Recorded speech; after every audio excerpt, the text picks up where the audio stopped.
Shout out to Blue Apron for sponsoring this update. Blue Apron is the #1 fresh ingredient and recipe delivery service in the country. You can see what the fuss is all about and get your first 3 meals free when you visit blueapron.com/theknow.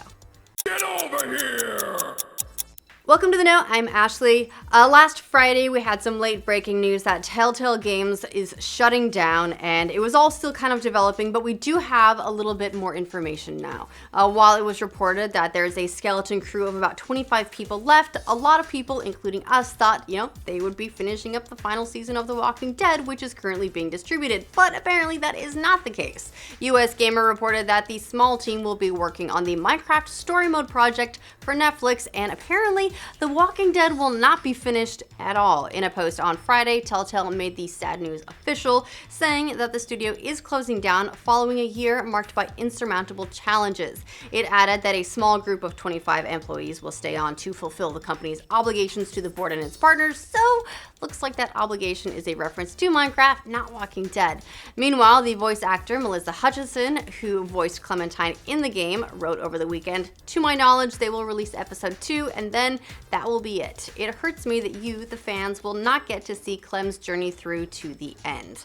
You know what's even crazier about all of this is apparently they were hiring up to a week ago, and there were people who moved across the country to take some of these jobs, and then just boom, that's the end, and none of the 250 employees even got severance. Just get out, which sucks. On the bright side, in our full news update, we did talk about a bunch of other developers and studios welcoming a lot of the Telltale employees to apply for open positions at their studios. Another one popped up as well. Ubisoft was like, hey, let's get some drinks and some food on us, and let's talk about employment opportunities. So it looks like, at the very least, a lot of those employees are going to find new homes very, very quickly. There are a bunch of games releasing this week, so let's do a quick rundown of everything you can expect to see. This is kind of a new thing we're trying out. Let us know if it's helpful for you. Little Dragon's Cafe is out today for Nintendo Switch and PlayStation 4 for the Harvest Moon fans out there, although reviews for it have kind of been a bit lukewarm so far. Tomorrow we're getting episode 2 of the final season of The Walking Dead, which is coming out for PC, PlayStation 4, and Xbox One, and then, given all the Telltale stuff, it looks like this will be kind of the premature end to the series. Also tomorrow, Valkyria Chronicles 4 releases for PC and all 3 consoles. Meanwhile, South Park: The Stick of Truth is coming to the Switch. The strategy game This Is the Police 2 is coming to Switch, PlayStation 4, and Xbox One, and Pathfinder Kingmaker is hitting PC. On Thursday, the first episode of Life is Strange 2 is out for PC, PlayStation 4, and Xbox One, and Friday we'll see the big release of FIFA 19 for PC, Switch, PlayStation 3 and 4, as well as Xbox One and 360. And Dragon Ball FighterZ is releasing on the same day for the Switch, so there's a lot of stuff to dig into this week, whatever kind of games you're into. One of the really cool features in the first Red Dead Redemption was all the wildlife in the game. Like, there were options. You go anywhere and there was something awesome. And it looks like Rockstar is going to give us all kinds of animals to interact with in the upcoming Red Dead Redemption 2 as well. I just think of all the testicles that'll be able to change size with the weather. I can't believe that's a thing, but that's a thing. I wonder if it's just horse testicles that will change with the weather, or if all wildlife testicles will change with the weather. Also, why do we need to wonder these things? Or do we get to wonder these things? Anyway, a tweet from Rockstar today revealed there will be about 200 species of animals, birds, and fish, and said all of them will behave and respond to their environment in a unique way. That means testicles. They tweeted some drawings of a coyote, a white-tailed buck, turkey vulture, bald eagle, and look, you just know there's gonna be a bunch of scary bears in there too, and you're gonna get attacked constantly by wildcats because, man, that was like the bane of my existence in Red Dead Redemption. Just riding along, minding my own business, suddenly, bam, wildcat on my back. Ugh. But it'll be fun. We've got some more details on the PlayStation Classic that's coming out later this year. IGN reports the mini console won't get additional games post-launch. Not a huge surprise, but don't expect anything more than the 20 games that it ships with.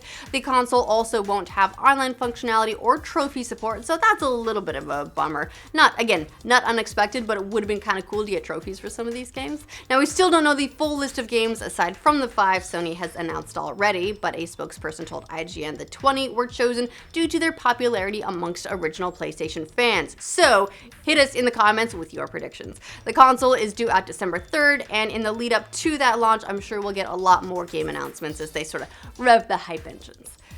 Looks like the Ace Attorney Trilogy is coming to consoles and Steam, which is very exciting. Capcom announced the collection at the Tokyo Game Show, and it will include Phoenix Wright Ace Attorney, Phoenix Wright Ace Attorney Justice for All, and Phoenix Wright Ace Attorney Trials and Tribulations.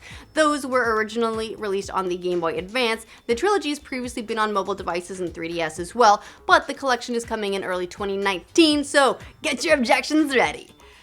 The lead multiplayer designer for Halo 5 has left developer 343 Industries.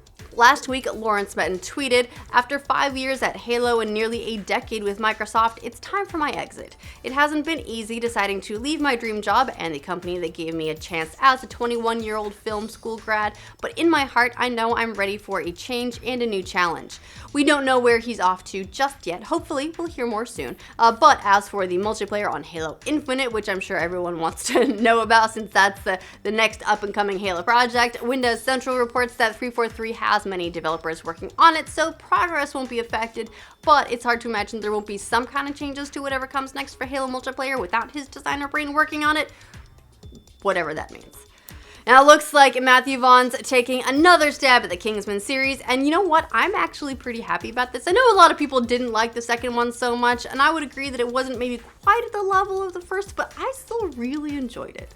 A third film in the R-rated campy spy series has been announced, with Vaughn returning as director. He's going to co-write the script alongside his longtime partner in crime, Jane Goldman, as well. No word yet on any returning cast, but pretty good bet we're going to see Taron Egerton returning in the lead, and Colin Firth didn't just come back from the dead in the second film just to disappear for the closing chapters of the trilogy, right? Nah. Maybe this time they'll actually be able to feature Channing Tatum more prominently as well. He was in the sort of stinger scene at the end. Lots of possibilities, very little information at this time though, but we do know whatever they're going to do, they're going to do it fast because Kingsman 3 already has a November 8th, 2019 release date, so whew, get going. The MCU is shaking things up in Phase 4, not a huge surprise considering everything that's going on with Infinity War right now, but by the time we get the next run of Marvel films, the Thanos story will have wrapped up with Avengers 4, Captain Marvel will have been firmly established, Guardians of the Galaxy Volume 3 is still up in the air at the moment in the wake of James Gunn's firing, but it was supposedly crucial in setting up the next, 10 years of MCU, so see what they do there. While Marvel has been pretty tight-lipped about many of their Phase 4 titles, one that we now know is for sure in development is an introduction of a whole new group, the Eternals. This is another cosmic angle to the MCU that focuses on a race of near-immortal human-like beings created by the Celestials that have protected humanity for millions of years. This thread ties directly in with the Skree and Krull races introduced into the MCU already, and Deadline reports that Kevin Feige is moving forward with the movie and has hired indie filmmaker Chloe Zhao to direct. While Disney hasn't officially confirmed the film is happening, not exactly the best kept secret around town. Anyway, it's another sign MCU isn't going to be counting on the established characters for their next chapters, so maybe some of the things stay the way that they are. Not all the things, but probably some of the things. Also, Disney did say, hey, when we get the X-Men back, of course it makes sense for Kevin Feige to head all that stuff up, so we're gonna have Eternals, we're gonna have X-Men, it's gonna be wild. Tons of characters to choose from. Over the weekend, we got hit with a lot of imagery from the Joaquin Phoenix Joker movie that's currently filming. Director Todd Phillips' Instagram has quite a few photos and even a video of a makeup test of what the clown look of the Joker will look like if you want to check that out. When imagery like this is released this early, you can count on the production shooting in public, and this time was no exception, so they just kind of wanted to get ahead of it because it was going to get out anyway. They released the first look at Joaquin Phoenix in his Joker makeup because they knew photos would get out from some subway location shooting going on, and boy, have they. Photos, videos, you name it. The Joker movie is a standalone origin tale. It's not going to connect with the current DCU, so you don't need to worry about any damage tattoos or anything like that. It's going to be separate. Phoenix's look could best be described as a mixture of the Heath Ledger Joker from Dark Knight with a little bit of the colorful Cesar Romero Joker from the 60s Batman TV show with makeup inspired by real-life serial killer John Wayne Gacy. The Joker movie is set to hit screens October 4th, 2019, and I am kind of optimistic here. It seems to me like maybe going away from a connected universe is the way forward for DC, and that all the films and all the projects could really benefit from not having to tie into each other so much the way that they were originally trying to do with their lead into Justice League. So we'll see, but I am optimistic about this one. I love Joaquin Phoenix, so that's not a huge surprise. All right, that is all the news for this roundup. Let us know what you think of all the updates in the comments down below, and also if you find release rundowns helpful and what you're going to be playing out of that list, if anything. Now, to make sure you get all the crazy news from every corner of the internet, make sure that you like this video if you're on YouTube and subscribe to the channel. If you're on our website, let us know what you think. You're already in the right place. Keep doing what you're doing.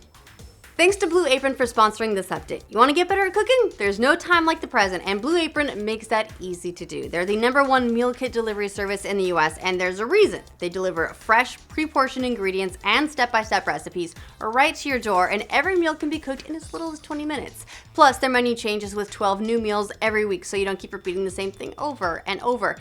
And they're flexible. They've got different plans to suit your needs. 2-person plans, family plans, my favorite new addition, the wine plan. I like Blue Apron. I've used it a couple times now. I wasn't much of a cook growing up. I learned like spaghetti and breakfast cereal. But I enjoy the process. I've been trying to improve, trying to get better. It's been a really fun process. I've made some fun stuff and it tastes delicious.